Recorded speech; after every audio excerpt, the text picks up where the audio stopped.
Bom dia, pessoal. Muito obrigado aqui à organização pela oportunidade. Me dizem que sempre é bom, antes de começar uma apresentação, conhecer sua audiência. Então, para isso, eu gostaria de fazer 3 perguntas para vocês, ok? Rápidas perguntas, basta levantar a mão para responder. Primeira pergunta. Ainda não entrou? Quem veio ao TEDx hoje aqui com a gente, de transporte público, bicicleta ao pé? Levante a mão, apenas as pessoas. Realmente, surpreendente. Uma boa quantidade aí de pessoas optando por esses meios. Vamos ampliar um pouco mais, então, ver se a gente consegue ter um pouco mais de adesão nisso. Quem no dia a dia, nas suas atividades como ir à escola, trabalhar, utiliza transporte público, bicicleta ou a pé? Levante a mão agora. Melhorou bastante, realmente bastante surpreendente. E agora, né, a grande maioria, vejo ainda assim, que prefere utilizar o carro, a moto ou até helicóptero. Alguém? Acho que não, né? Legal. E agora essa é para todos, hein? Não importa a maneira que você utiliza para se locomover, eu quero saber se vocês estão satisfeitos. Apenas aqueles que estão, de fato, satisfeitos, levantem a mão com o seu método de locomoção. Realmente uma minoria. Pelo menos vocês me deixam satisfeito que tenho motivo para continuar a minha apresentação, que será sobre imobilidade, urbana. Eu podia falar de mobilidade, mas escolhi falar da imobilidade, porque a gente não se move hoje em dia, não é verdade? Legal. E pensando um pouco na questão da imobilidade urbana, se pudéssemos melhorar apenas uma coisa que pudéssemos escolher para poder melhorar. Imagino que na cabeça de vocês está passando realmente o tempo dos meus deslocamentos. Por quê? Porque tempo, eu acredito que é o nosso bem mais valioso. Nosso tempo é limitado. O tempo perdido nada mais é do que vida perdida. Ficar preso no congestionamento enquanto você poderia estar fazendo coisas muito mais úteis ou prazerosas, estar lá com a sua família, passeando seu cachorro, indo naquela academia que eu sei que muitos de vocês pagam e nunca aparecem, não é verdade? Muito bem. Então temos que mudar isso. Alguns estudos indicam, até um dado muito interessante, que temos uma espécie de orçamento diário de viagens, que estabelece que o tempo que estamos expostos a gastar com esses deslocamentos, com essas viagens, não é muito maior do que 45, 90 minutos, praticamente uma partida de futebol. E acredito que esse orçamento já está mais do que estourado para a grande maioria, está pior do que a nossa conta corrente. E aí, indo um pouco mais adiante, eu acredito que no futuro, uma das maneiras mais icônicas de representar a nossa era, as nossas gerações, serão justamente fotos como essa. Já vimos muitas e sempre vamos voltar a ver. As pessoas vão se perguntar como conseguiam viver dessa maneira, como suportaram por tanto tempo. Então, alguma coisa precisa ser feita. Então, a nossa conclusão é: o carro é o vilão da nossa história. Não é por aí. Eu até nunca vi meu carro sair da garagem e ir para a rua fazer aquele questionamento e de vez em quando até fingir que está quebrado, simplesmente para dizer, piorei ainda mais o trânsito. Não é isso. Temos que pensar que tudo isso é, de fato, uma questão de comportamento de nossa sociedade. A nossa sociedade veio de uma maneira, sempre pensando de uma maneira a priorizar ou até evitar pensar em algumas soluções de transporte, sempre competindo. Hoje eu vou investir em autopistas, amanhã eu vou investir em metrô, deixo o ônibus lá no cantinho dele quietinho, aquele busão lá, tá velho, sujo, né? Tá. Bom, mas muito bem. Temos que pensar, então, como mudar isso. Mudança de comportamento sempre vai depender de estímulo. Estímulo necessita realmente de uma posição positiva. Então, vamos pensar na seguinte situação. Você vem a um evento do nível do TED e na segunda-feira você fala, poxa, eu vi aquela palestra de mobilidade, hoje eu vou fazer a minha parte, eu vou mudar e vou ir de transporte público. E aí, primeiro ponto é desafio. Como eu vou tomar um ônibus? Eu vou tomar um ônibus, eu lembro que eu posso pegar meu smartphone, procurar no Google, descubro que a minha cidade não tem informação online sobre sistemas de ônibus. Poxa, já dificulta mais. Quem tem boca vai a Roma, vamos à moda antiga, vamos perguntar. Lembro que um dia alguém foi lá e me disse, um ponto de ônibus é um poste amarelo, escrito ônibus, obviamente, né? Então eu sei que isso pode ser um bom ponto de partida. Caminho até esse ponto de ônibus na segunda-feira de manhã, um grupo de pessoas está lá reunida. Legal, já passei o primeiro desafio, cheguei ao ponto de ônibus, né? Informação não tenho, mas vou perguntar. Uma senhora está um pouco distraída, quando você se aproxima ela se assusta. Aí você pensa, poxa, eu acho que ela ficou com medo que eu fosse assaltar ela. Então, mais um desafio na utilização do transporte público e justamente a preocupação com a segurança. E aí você se aproxima de uma outra pessoa, o senhor muito gentilmente explica qual ônibus você deve tomar, tal, e aí você fala para o senhor, mas me diga uma coisa, quanto tempo esse ônibus demora para chegar? Olha, rapaz, eu tomo ônibus aqui todo dia, às vezes demora 5, 10, 15, sei lá. Uma coisa eu garanto, que vai chegar, então fique tranquilo aí, tá bom? E aí você fala, poxa, não dá para confiar nesse troço. O que eu faço agora? Bom, vou ficar, eu sou persistente, eu sou uma pessoa, eu vou ajudar a mudar o mundo. Finalmente o ônibus chega. 10 minutos depois, você entrou no ônibus, está todo lotado lá, tal, cheio. Você pensa, puxa, esse conforto aqui, mas vamos lá, já estou aqui dentro mesmo, não dá nem para me mexer para sair, né? E segue na viagem. Chega perto do seu trabalho, aquele congestionamento, você fala, poxa, se eu tivesse com o meu carro aqui, só pegava aquela via alternativa e já tinha chegado. Tá bom. Fim da história. 30 minutos atrasado, chega no trabalho, seu chefe já está preocupado, para não falar outra coisa com você, e diz o seguinte, bom, entendo sua situação e tal, mas não dá para ficar assim, você não pode chegar atrasado. E você acaba não tendo essa opção de optar, como eu disse, por esse modal. E aí o que fazer? Precisamos ter uma mudança de nossa sociedade. E felizmente, como vocês mais do que viram, nossa sociedade vem clamando por isso, e não são apenas 20 centavos, como o pessoal tem dito. Precisamos sim de uma mobilidade que seja acessível, que seja rápida, temos meios de transporte que sejam confortáveis, com preço justo, e o principal, para essa geração. Muitas vezes vemos muitas coisas tecnológicas que são muito importantes e devem chegar e devem agregar valor. Mas não adianta ficar esperando. Temos que tomar ações agora, para nós. Já está insustentável, não é verdade? Então, para isso, pensando um pouco nessa mudança de comportamento, uma coisa muito interessante é pensar como podemos melhorar essa situação. Transformar aquela que é a única opção para muitos. Você toma ônibus, como eu disse, uma história daquela. É a mesma coisa que se perguntasse a seus avós, não mudou nada em 50, 60 anos. Temos que tomar ações. E essas ações transformariam a mobilidade pública urbana, mobilidade com transporte público, não na única opção, mas na melhor opção para todos. Uma frase muito interessante que escutei um dia, e agora até faço uma pequena adaptação, é o seguinte, um país desenvolvido não é aquele onde o pobre anda de carro, mas sim onde o rico, o pobre, todos têm no transporte público a sua melhor opção. Ele pode escolher, quer ir de carro, vai, mas você pode ter um transporte público e vai te levar mais rápido. E aí, pensando nisso, falando da tecnologia, que é o grande ponto do bloco, como transformar isso em ações viáveis? Eu vou contar agora rapidamente 2 cases, entre os centenas que conheço. Hoje me dei conta que estou trabalho na Scania, aqui em São Bernardo, próximo, e esse mês fazem 10 anos que eu estou justamente trabalhando com ônibus. E aí, entre as milhares ou centenas de histórias que tive, eu vou separar 2. Bogotá é uma cidade, capital da Colômbia, tive até o prazer de viver por um curto tempo lá, alguns meses lá. E Bogotá tinha uma característica muito interessante no final dos anos 90. A cidade não conseguia se mover. Praticamente, se você caminhasse, talvez andasse mais rápido do que os carros, do que o sistema de micro-ônibus e ônibus que existia até então, operando de maneira totalmente organizada. Muito fácil. Podemos simplesmente construir mais avenidas, vias elevadas. Isso basta alguns bilhões de dólares, né? Essa seria a solução. Mas não foi o caminho que Bogotá decidiu escolher.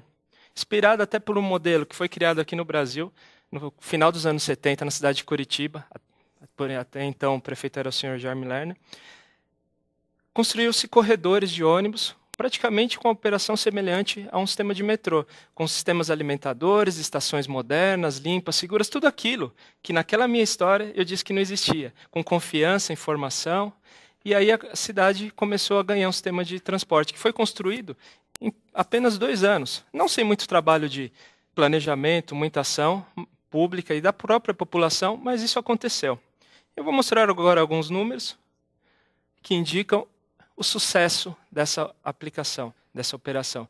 Hoje, esses números, talvez para quem não está no meio do transporte, podem não significar muita coisa, mas 51 mil passageiros transportados por hora, esse número é superior a muitos metrôs aí do mundo. Alguns estudos dizem que 90% dos metrôs do mundo não chegam a essa capacidade por hora. Mais ou menos daria em torno de 1.600.000 pessoas ao dia. Uma viagem de 30 quilômetros, que antes do sistema chegava a demorar 2 horas e 15, hoje você consegue a mesma viagem em menos de 1 hora. E, finalmente, alcança um índice de aprovação no sistema aí, às vezes varia, mas está numa média de acima de 75%. Mas isso não basta. Bogotá, além disso, incentiva outros modos de transporte. Como falei, não adianta competir, temos que integrar. Tem mais de 350 quilômetros de ciclovias, super conservadas, e as pessoas utilizam ela no dia a dia, como meio de transporte, não só para lazer. E falando de lazer, aos domingos, as principais avenidas são totalmente fechadas e somente para circulação de pedestres e bicicletas. Então, existe essa possibilidade da opção das pessoas, ok? E aí, esse exemplo acabou sendo um exemplo para muitas cidades do mundo, inclusive, falando agora do Rio de Janeiro, né? Sabemos que o Rio de Janeiro irá receber eventos importantes. Mas os eventos importantes começam, acabam e já foi. Nós vamos continuar vivendo nas cidades, temos que tomar ações. Então não adianta discutir, pode ficar pior? Sim, pode ficar pior. Mas temos que pensar na nossa vida depois dos eventos, como disse. E aí o Rio de Janeiro baseou seu plano de mobilidade e recebeu a possibilidade de sediar os Jogos Olímpicos justamente em sistemas de ônibus, usando o modelo de Bogotá, do BRT como exemplo, mas também não adiantava limitar isso apenas a algumas áreas da cidade. Então, agora não é uma propaganda de remédio para emagrecer, mas vou mostrar uma foto do antes e do depois aí do Rio de Janeiro. Essa é a Avenida Nossa Senhora de Copacabana. Tinha uma necessidade de melhorar o transporte. Os ônibus e os automóveis competindo, brigando ali no trânsito. Quem já foi ao Rio sabe que as pessoas trocam de faixa muito constantemente, lá um pouco diferente de São Paulo. E aí a situação logo depois da implantação. Muitos podem se perguntar, então estamos tirando espaço do carro? Não, não estamos tirando espaço do carro. Estamos dando a condição para que 80, 90 pessoas que ocupam um espaço muito menor possam se mover num espaço que 80 carros, 90 carros estariam na rua. E mais importante, outro benefício observado nesse sistema foi justamente que o trânsito dos automóveis pôde melhorar. Por quê? Os carros e os ônibus não tinham mais aquela competição. Os ônibus, ao chegar próximo do ponto, desaceleram e aceleram, travando mais o trânsito. Então, ocorreu mais fluidez. E mais alguns números, apenas alguns números entre os muitos, comprovam isso. Esqueci aqui de indicar os principais motivos aí das mudanças que ocorreram no Rio. Como a faixa prioritária, sistemas de informação. Hoje, um dos grandes desafios que quando eu levo alguns visitantes ao Rio, alguns visitantes estrangeiros, inclusive, os desafio a tomar um ônibus. Falar, olha, o nosso hotel é o hotel tal, normalmente, claro, em Ipanema, Copacabana, mas, enfim, estamos no centro da cidade. Tome esse ônibus, tal, explico para eles e deixo eles se virarem. E, normalmente, até hoje, todos chegaram, né? Tudo bem que sempre um pouco atrasado para na praia antes, mas, enfim, brincadeiras à parte. E a fiscalização é muito importante. Esse modelo, muito interessantemente, em São Paulo já tinha alguma coisa parecida, mas no Rio ele recebeu um nome especial, como eu disse, que foi o Bus Rapid Service, ou BRS, até para dar um novo branding para isso, uma nova marca. A redução de tempo aí está estimada em 30% a 40%, poxa, sobra um pouquinho mais de tempo, ainda mais no caso do Rio, para curtir uma prainha no fim do dia. E a redução da frota, 15% a 20%. E por que isso é importante? Porque redução de frota significa que os ônibus não estão mais ficando parados. Eu não reduzi a quantidade de oferta de transporte, ao mesmo tempo que as pessoas estão mais satisfeitas. Por quê? Você pode ter mais conforto e mais chegar, como eu disse, na sua casa antes, reduzir os custos operacionais, que para a tarifa é muito importante isso, e ainda o aspecto de sustentabilidade, já que você não fica queimando combustível parado. Legal. Então, transformando isso de uma maneira mais esquemática, pensamos na nossa cidade de uma nova maneira, com corredores integrados. Podemos integrar com o metrô, podemos integrar com ciclovias, qualquer outra maneira, e até com o aeroporto, por que não? O ônibus com seu espaço prioritário, sejam corredores com toda a infraestrutura, como é o caso do de Bogotá, sejam nas zonas que não permitirem o que tem uma menor demanda, como o do Rio. Temos ainda a utilização de estações, né? Por que não usar aquele padrão de estações modernas, como eu disse, limpa? Outro ponto importante, e como eu disse, é o uso da tecnologia. Eu não explorei, não aprofundei muito a questão tecnológica, mas sem dúvida, tudo isso depende de um grande sistema de gerenciamento, como a grande maioria dos sistemas de BRT possuem, com salas de gerenciamento, onde em tempo real o sistema é monitorado, você pode colocar mais ônibus ao sistema ou retirar ônibus do sistema, com comunicação com o motorista. E o principal, comunicação usuária. Daquela próxima vez que você sacar o seu iPhone e der o Google lá, você vai achar muito facilmente qual é a linha de ônibus que você tem que tomar e quanto tempo isso vai demorar. Isso já é uma realidade em muitas cidades, ok? E, finalmente, ônibus das mais diversas capacidades, ônibus mais confortáveis, e ônibus muito mais seguros, modernos, e, por exemplo, por que não utilizar combustíveis alternativos, como etanol? Na cidade de São Paulo, para quem não sabe, temos 60 ônibus operando com etanol. E ainda, porque finalmente, serviços diferenciados. Se você não quer ir em pé, você não se sente confortável, você poderia ter uma linha de executiva, por exemplo, em que as pessoas só viajam sentadas, e por que não? Precisamos quebrar os paradigmas, como disse, dessa filosofia que tinha do mesmo ônibus de 50 a 60 anos. Essa mesma operação de ônibus, em muitos casos, é o mesmo ônibus que, quando eu ia ao colégio técnico, eu tinha que utilizar, ou gostava até de utilizar, né? Mas isso hoje, temos que mudar esses paradigmas. E aí, para acabar, gostaria agora de apresentar para vocês um vídeo, acho bem interessante, que representa aqui, resume bastante desses pontos aí do que está acontecendo no mundo em relação aos sistemas de ônibus.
Queria deixar, então, com vocês 3 reflexões finais. Mobilidade urbana, sim, é uma solução que depende de integração. Sistemas de ônibus podem ser, sim, uma solução moderna, inovadora e, finalmente, são soluções para essa geração. E no nosso próximo encontro, quando eu iniciar, talvez num futuro em breve, com aquelas mesmas 3 perguntas, a maior parte de vocês possam ter respondido: sim, eu utilizei transporte público, foi a melhor opção, e estou muito satisfeito com isso. É isso que eu gostaria de falar. Muito obrigado, pessoal.